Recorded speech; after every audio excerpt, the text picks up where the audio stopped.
चलिए साइंस की एक छोटी सी कहानी बताता हूँ आपको। वर्ष था 1907। साइंटिस्ट थे सर जे जे थॉमसन। उन्होंने 1895 में इलेक्ट्रॉन की खोज की थी। 1907 में उन्हें मिलता है नोबेल प्राइज।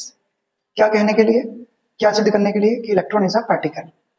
उसके 30 साल बाद 1937 में उन्हीं के बेटे हैं पी जे थॉमसन, उन्हें मिलता है नोबेल प्राइज। क्या कहा उन्होंने? Electron is a wave. ये उन्होंने सिद्ध किया। अब आता है 1932, साइंटिस्ट हैं एरविन श्रोडिंगर। क्या कहा उन्होंने? Electron is a wavicle, neither particle nor the wave, it is wavicle. है ना मिस्टीरियस। अब 1925 में आते हैं वर्नर हाइजेनबर्ग। वो क्या बोलते हैं? उन्होंने कहा कि you never know and you don't know what is the electron is, इधर अ पार्टिकल और a wave.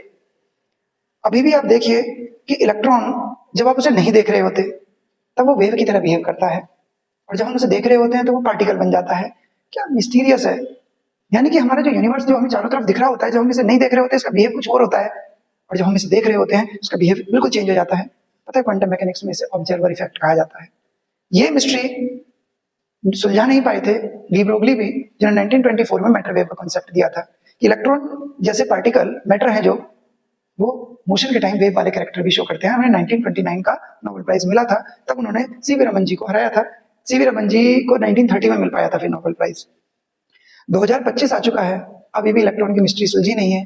Macroscopic quantum mechanical tunnelling, वहां भी यही बदमाश इलेक्ट्रॉन अपना रोल प्ले कर रहा है कि इलेक्ट्रॉन जो कि एक फर्मियन है उसकी स्पिन 1/2 है, लेकिन नॉर्मल स्टेट्स में। लेकिन जब मेटल के टेम्परेचर को लगभग नियर अबाउट 0 केल्विन के आसपास ले जाते हैं तो इस बदमाश का कैरेक्टर फिर चेंज हो जाता है।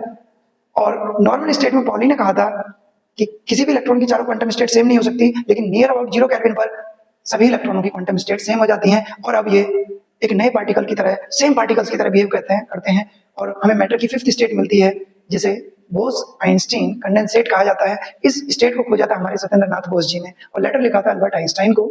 तब उन्होंने एक रिसर्च पेपर पब्लिश किया था, तब मैटर की 5th स्टेट को बोस आइंस्टीन कंडेंसेशन कहा जाता है, और क्वांटम मैकेनिकल टनलिंग इसी वाली स्टेट में अचीव कराई जाती है। लो टेम्परेचर पर अगर बैटरी जोड़ दे कंडक्टर में तो इन इलेक्ट्रॉनों को कोई रेजिस्टेंस नहीं फेस करना पड़ता, 0 रेजिस्टेंस हो जाता है।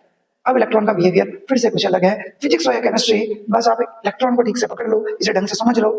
फोटो इलेक्ट्रिक इफेक्ट यही दिखाता है, कॉम्पटन इफेक्ट यही दिखाता है। कमाल कर रखा है इसने। कहीं से कैथोड रे के नाम से जाना जाता है, कहीं से बीटा पार्टिकल के नाम से जाना जाता है। एक इलेक्ट्रॉन ना हो गया हमारे घरों की आलू की सब्जी हो गया, किसी भी चीज के साथ फिट। Okay, enjoy.